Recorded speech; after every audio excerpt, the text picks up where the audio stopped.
Like, share, subscribe and click on the bell icon to never miss an update from Epic.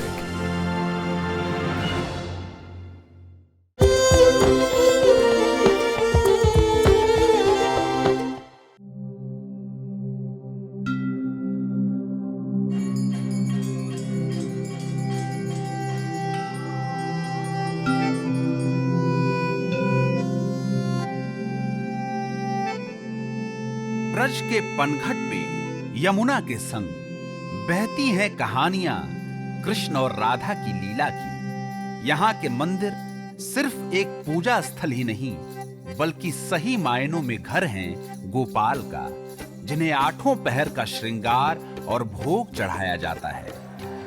और जितने खुशमिजाज ब्रज के लोग हैं, जितनी मीठी ब्रज की बोली है, उतना ही जायकेदार है यहाँ का खाना।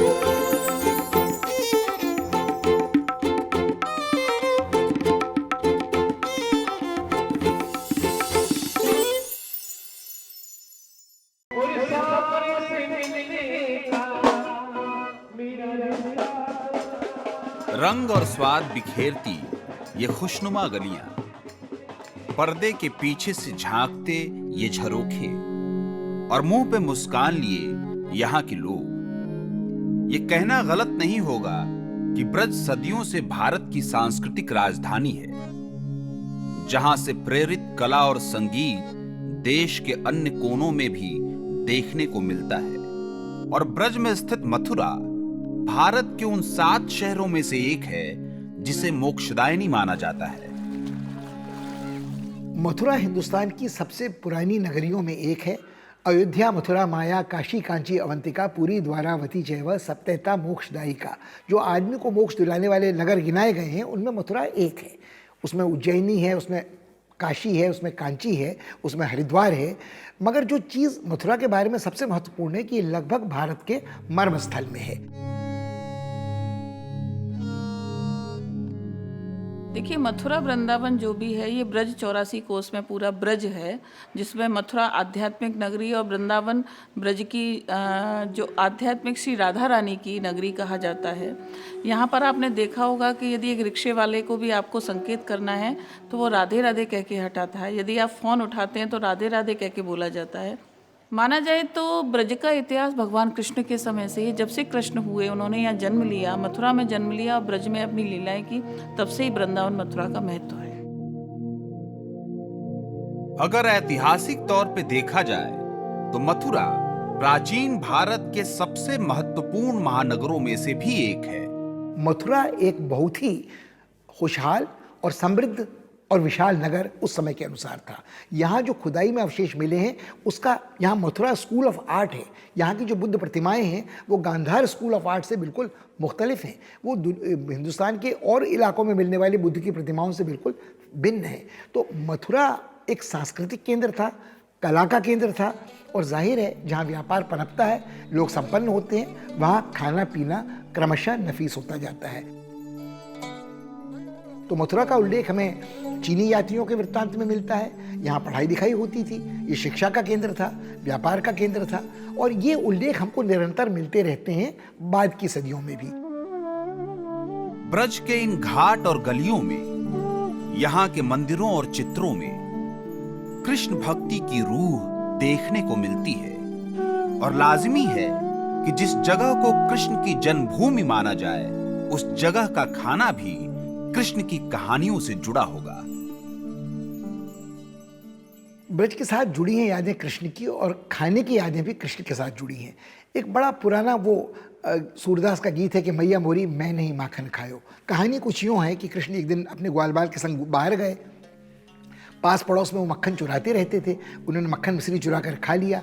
जब यशोदा को पता चला कि पड़ोसियों ने शिकायत देके पहुंची, उन्होंने कृष्ण को उखल के साथ और दरवाजे के खंभे के साथ बांध दिया और कृष्ण ने अपना मुंह खोलकर अपनी माँ को दिखाया कि मैया मोरी मैं नहीं माखन खायो। और माँ जब उनका खुला मुंह देखती हैं तो दंग रह जाती हैं, उस मुंह के भीतर उनको पूरा ब्रह्मांड दिखता है। एक मुझे पुरानी कथक की परन याद आती है, दधकी पटकी झटकी मटकी को तोड़ बिखेर दियो। तो कृष्ण के जो बाल सुलभ चंचलता थी उसमें मटकी को तोड़ना, दही को खाना, बाकी दही को बिखेरना, माखन मिश्री का भोग उनको इसीलिए लगता है कि ये उनके प्रिय पदार्थ थे। भोग यानी भगवान को चढ़ाया जाने वाला खाना हमेशा से एक अटूट स्तंभ है हिंदुस्तानी सभ्यता और धर्म में। और ब्रज के मंदिरों में कृष्ण के भोग की परंपरा आज भी सदियों पुराने तरीके से चली आ रही है। भगवान का जो भोग तैयार होता है, जब तक उसका भोग नहीं लगता तब तक तो उसको भोग बोला जाता है, और जब भोग लग जाता है तो उसको प्रसाद बोला जाता है। यहाँ न तो भोजन कहा जाता है न खाना कहा जाता है, केवल प्रसाद ही बोला जाता है उसको। कि जब भी भगवान को भोग अर्पण होता है तो उसमें तुलसी दल जरूर होता है। ये मान्यता है कि जब तक भोजन में जो भगवान का भोग तैयार किया है उसमें जब तक तुलसी नहीं पड़ेगी, भगवान भोग को स्वीकार नहीं करेंगे। क्योंकि भगवान कृष्ण ने तुलसी को ये वरदान दिया था कि जब तक तुम मेरे साथ नहीं रहोगी मैं भोजन प्रसाद नहीं ग्रहण करूंगा। तभी से ये परंपरा चली आ रही है। हिंदू धर्म में तुलसी के पौधे को हमेशा से विष्णु के साथ जोड़ के देखा गया है और आयुर्वेद में भी इसके सेवन को सेहतमंद माना गया है। जहां तक बात रही तुलसी के मूल की, तो ये पौधा हमेशा से हिंदुस्तान में पाया जा रहा है और शायद इसके फायदों को देखते हुए ही इसे पवित्र माना गया। हिंदू मान्यताओं के अनुसार भगवान को अर्पित प्रसाद मुख्य तौर पे शैव और वैष्णव मठों में बटा है। और क्योंकि कृष्ण को विष्णु का अवतार माना जाता है, मथुरा और वृंदावन में चढ़ाया जाने वाला भोग सात्विक प्रवृत्ति का होता है। वैष्णव भोग सात्विक भोग होता है, तो उसमें लहसुन प्याज, हमारे यहाँ गाजर भोग नहीं लगाते हैं क्योंकि वो गाजर लाल होती है।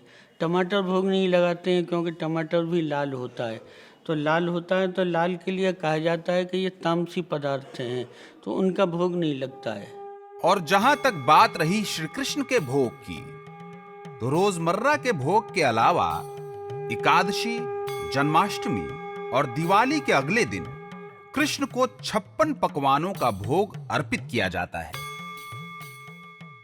हिंदुस्तान के खाने में दो चीज़ों का जिक्र बार बार होता है, षड्रस भोजन, खाने के 6 स्वाद, और 56 भोग। इतनी विविधता कि आदमी देख के उसकी नीयत भर जाए, आंखों से भूख मिट जाए। ये मुहावरा वास्तव में ब्रज के मंदिरों से जन्मा उपजा है। 8 पहर में दिन बांटा जाता है, 3-3 घंटे का विभाजन 24 घंटों का है।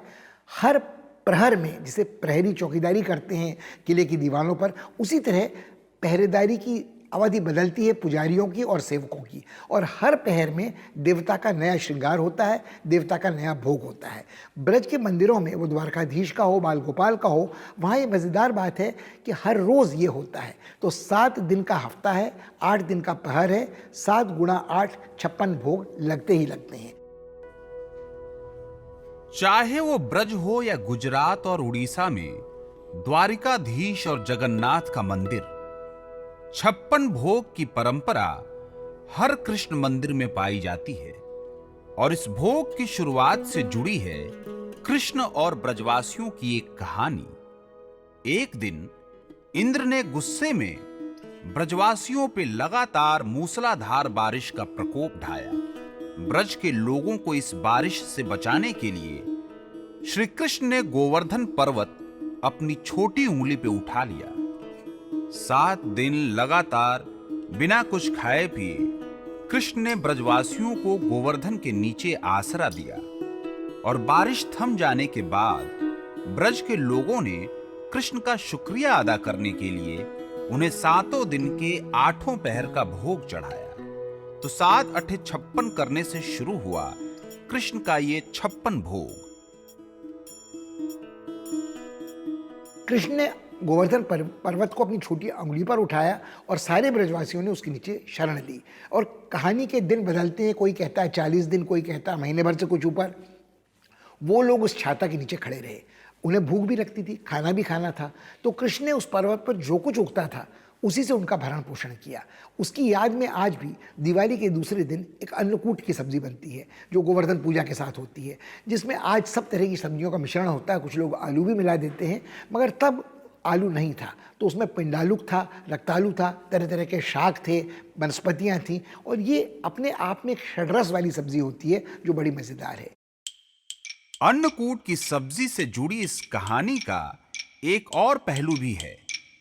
दिवाली के अगले दिन आमतौर पे हर सब्जी मंडी और बाजार की छुट्टी हुआ करती थी, तो लोगों के घर में पिछले दिन की जो भी सब्जी बची हो वो उन सबको आपस में मिला अन्नकूट की सब्जी बनाते। अब चाहे इस सब्जी की शुरुआत कृष्ण के भोग के तौर पे हो या बाजार बंद होने की मजबूरी से, कई 100 सालों से उत्तर भारत और आसपास के इलाकों में नियमतः दिवाली के अगले दिन इसे बनाने और खाने का रिवाज चला आ रहा है।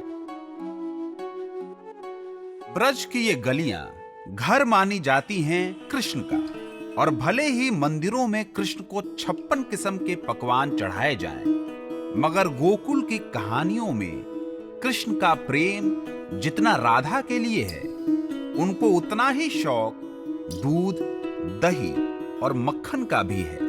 और फिर यूं ही उनका नाम माखन चोर तो नहीं पड़ा। जाही अनादि अभेद अभेद सुबेद बतावें, ताही अहीर की चोहरियां छछिया भर छाछ पे नाच नचावें। जिस देवता को, जिस अवतार को अनादि, बिना पैदाइश वाला, अनंत, जिसका कोई अंत नहीं है, अभेद, जिसको कोई जान नहीं सकता, जिसको सुबेद, सब कुछ जानने वाला मानते हैं, उसको जो अहीर की लड़कियां हैं, उनकी सहेलियां हैं, वो एक छाछ की छोटी सी कटोरी पर नाच नचाती हैं तरह तरह का।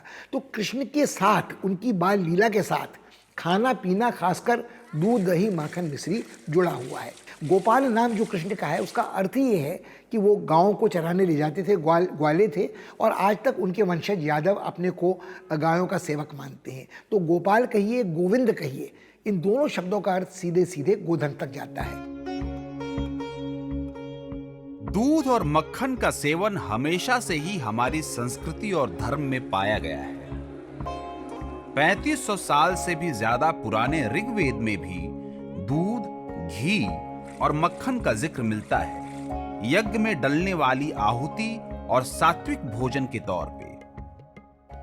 और 30,000 साल पुरानी भीमबेटका की गुफाओं में भी गाय और बैल के घरेलू इस्तेमाल का भी सबूत मिलता है।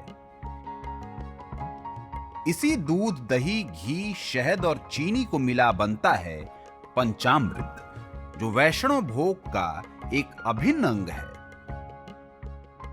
पंचामृत मूल रूप से 5 तत्वों से मिलकर के बनता है, जिसमें दूध, दही, बूरा और शहद, गंगा जल सबसे ज़्यादा मूल रूप से ज़रूरी होते हैं। इससे हम लोग ठाकुर जी का स्नान करते हैं और इसी को फिर बाद में हम लोग ग्रहण करते हैं। इससे हम लोगों को आत्मा शुद्धि होती है। इस पंचामृत का सबसे पहला उल्लेख हमें ऋग्वेद में मिलता है, और माना जाता है कि इसके सेवन से इंसान रोग और अकाल मृत्यु को दूर रखता है। सांझ ढलते ही गोधूल की मध्यम रोशनी में ब्रज का भव्य रूप देखने को मिलता है, यहाँ के पनघट पे की गई यमुना आरती में।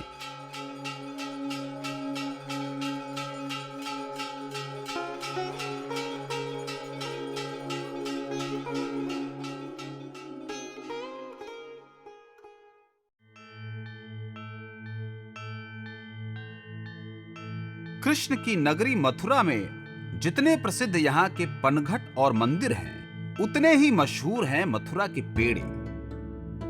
दूध, खोए, इलायची और चीनी से बने ये चपटे गोलाकार पेड़े मथुरा स्टेशन से लेके यहाँ की दुकानों और मंदिर के प्रसाद में भी पाए जाते हैं। कृष्ण के टाइम से ही प्रसाद के रूप में पेड़ा को माना जाता था। अगर प्रसाद है तो प्रसाद में पेड़ा लगता था, तो वो पेड़ा तभी से चला आ रहा है। जिस खोए से ये पेड़ा बनता है वो भारत में लगभग 2000 साल से भी पहले से पाया जा रहा है और 17वीं शताब्दी की पुस्तक शिव तत्व रत्नाकर में इसका शक्कर पका के नाम से उल्लेख है। अब इस खोए से पेड़ा कब बना इसका अनुमान लगाना तो मुश्किल है, मगर इसके इजाद से जुड़ी एक कहानी सुनने को मिलती है मथुरा की गलियों में लगभग 100 साल पुरानी इस पेड़े की दुकान पे। तो ये दूध का बना हुआ प्रोडक्ट है और एक बार क्या हुआ कि किसी बंदे ने भगवान को याद किया, बोले कि भगवान के स्वरूप में मैं कुछ अर्पण करना चाहता हूँ, और दूध कढ़ाई में उसने रख दिया। धीरे धीरे धीरे वो दूध जलता चला गया और जलने के बाद में उसका जो एक टेस्ट डेवलप हुआ, उसका नाम वहाँ से पेड़ा चालू हो गया। इन भुरभुरे हल्के मीठे पेड़ों का ऐसा जायका है कि एक बार जो ये जुबान पे लग जाएं तो एक दो पे रुकना तो नामुमकिन है। और सिर्फ दूध और चीनी ही नहीं, पेड़ों में एक हल्का स्वाद होता है इलायची का, जो एक नपा-तुला संतुलन प्रदान करता है। और सिर्फ पेड़े ही नहीं, मथुरा से 30 मील दूर मुगलिया राजधानी आगरा में एक और ऐसी मिठाई मिलती है जो देश भर में मशहूर है। आगरे का सादा और अंगूरी पेठा, स्वाद में मीठा, गर्म से गर्म दिनों में भी 1 हफ्ता चलने वाला और बाकी मिठाइयों के मुकाबले किफायती। ये बनता है कटहल या कद्दू नुमा सब्जी से, जिसे अंग्रेजी में ऐश गोड या विंटर गोड कहा जाता है और हिंदी में इस सब्जी का नाम भी पेठा ही है। ऐतिहासिक दस्तावेज हमें बताते हैं कि जहां कई तरह की सब्जियां पुर्तगालियों और अंग्रेजों के साथ भारत पहुंची, कद्दू, घिया, कटहल और पेठे जैसी सब्जियां यहीं की पैदाइश हैं। इस पेठे से बनने वाली मिठाई के इजाद के बारे में तो बताना मुश्किल है, मगर आज ये मिठाई भारत भर में मशहूर है। पेठे को काटकर फिटकरी में भिगाकर उबालकर आप चीनी की चाशनी में डुबाते हैं, फिर खुशबुएं डालते हैं। आज चॉकलेटी पेठा मिलता है, अंगूरी पेठा मिलता है, संतरे का पेठा मिलता है, केसरिया पेठा मिलता है, मगर बुनियादी तौर पर सूखा पेठा और गीला पेठा और अंगूरी पेठा 3 का चलन था। पेठा हिंदुस्तान में खाया जाता रहा है हजारों साल से। कुष्मांड नाम से कद्दू भी है, पेठा भी है, और उसका जिक्र ईसा के जन्म से 1400-1500 वर्ष पहले में मिलता है कि लोग बड़े चाव से इसे खाते थे। अब इसे चीनी की चाशनी में भिगोकर मिठाई कब बनाया, सूखा या गीला, और आगले के साथ ये कब जुड़ा, इसका उत्तर देना बहुत प्रामाणिक रूप से कठिन है।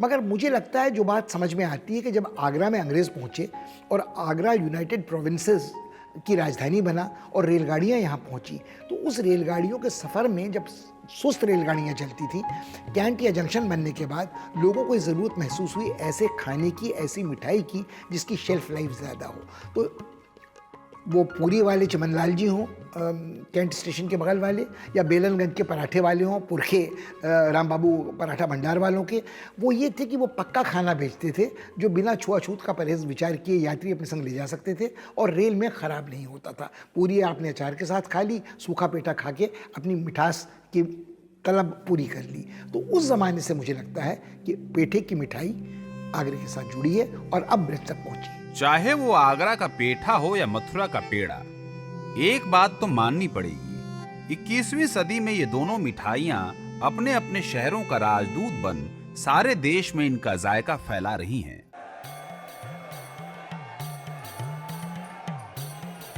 ब्रज भूमि है श्रृंगार की, प्रेम और रंग में लीन आनंद की, और ये भाव अपने चरम पे पहुंचता है होली के दौरान, जब ब्रज का रोम रोम रंगा होता है होली के रस में। होली त्योहार की शुरुआत की कहानी भी जुड़ी है विष्णु की ही एक लीला से और उनके चौथे अवतार नरसिम्हा से। देखिए, पुराणों में कथा मिलती है कि हिरण्याकश्यपु एक राजा हुए और उनका पुत्र प्रहलाद था। तो प्रहलाद भगवान नारायण का, विष्णु का बड़ा भक्त था। तो हिरण्याकश्यप की बहन थी होलिका। होलिका को एक ये वरदान प्राप्त था कि क्योंकि उसका नाम होलिका था कि अग्नि का उसके ऊपर कोई प्रभाव नहीं पड़ता, कि तुम मेरे पुत्र को गोदी में लेके बैठ जाओ तो ये जल जाएगा खत्म, क्योंकि मुझे नारायण का नाम, भगवान विष्णु का नाम पसंद नहीं है। तो क्योंकि लीलाधारी भगवान विष्णु हैं, उन्होंने होलिका को तो आग में जला दिया, परंतु प्रहलाद भगवत कृपा से जैसे थे वैसे ही बचे। तो ये ईश्वर की कृपा है, भगवत कृपा है। जहां तक बात रही ब्रज की, तो यहाँ की होली के चर्चे सारे देश में होते हैं और इस त्योहार पे बनती है खास मिठाई गुजिया, जो उत्तर भारत और महाराष्ट्र के आसपास काफी मशहूर है। और मैदा को माड़ के एक स्मॉल क्वांटिटी में उसको लेके और उसको बेलते हैं। बेलने के बाद उसको उसमें अंदर मसाला भरा जाता है, जिसमें कि खोआ, इलायची, केसर, पिस्ता मिक्स करके उसको खोए के अंदर भरा जाता है और उसको फिर गुठाई होती है उसके हाथ से और उसको फिर सेकते हैं। सेकने में उसको एक घान में करीब आधा पौना घंटा लगता है, जब तक वो लाल नहीं हो जाती, रेडिश नहीं हो जाती। और उसके बाद फिर उसको चाशनी में डाल देते हैं। चाशनी में भी थोड़ा एक गुलाब का अतर आता है हमारे यहाँ, वो लगाते हैं। ताज्जुब की बात तो ये है कि जिस गुजिया को हम हिंदुस्तानी मिठाई के रूप में जानते हैं, उसकी हूबहू शक्ल और स्वाद की दो मिठाइयां यूरोप में पेरोगी और एम्पनाडा के नाम से मिलती हैं।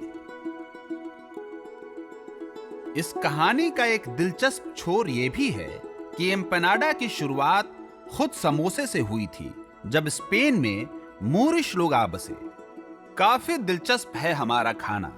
एक जगह जन्मी एक डिश की जड़ें फैली हैं विश्व भर में, भिन्न भिन्न स्वाद और नामों के साथ। इस गुजिया की नस्ल चाहे अरबी हो या पुर्तगाली, मगर आज इसका होली के साथ उतना ही गहरा नाता है जितना कि गुलाल का।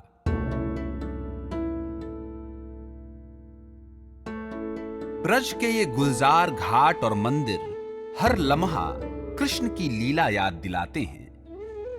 माखन चोर कृष्ण की भूमि ब्रज में आज भी दूध दही की नदियां बहती हैं और कृष्ण को चढ़ाया 56 भोग अपने अंदर समेटे हैं सैकड़ों कहानियों को, जो जुड़ी हैं कृष्ण की बाल लीला से। जितने मशहूर मथुरा के मंदिर और आगरा का ताजमहल है, उतने ही मशहूर हैं मथुरा के पेड़े और आगरा का पेठा। ये थी कहानी ब्रज के खाने की।